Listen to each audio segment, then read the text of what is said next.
Guys हम अपना primary account कैसे चेंज करें, उसके लिए हमें थ्री लाइन पे क्लिक करना है। यहाँ पे चलो क्लिक करते हैं। उसके बाद हमें सेटिंग पे क्लिक करना है, स्क्रॉल डाउन करना है, सेटिंग पे क्लिक करना है।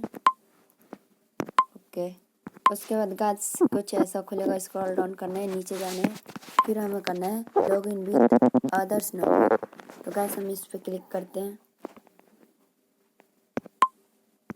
गाइस हम इस पे क्लिक करेंगे तो गाइस हमें ऐसा दिखाएगा, तो हमें करना है यस।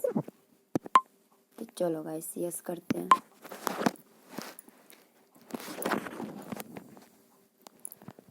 उसके बाद गाइस हमें यहाँ पे वो नंबर डालना है जो कि हमें प्राइमरी अकाउंट बनाना है, जिस नंबर से।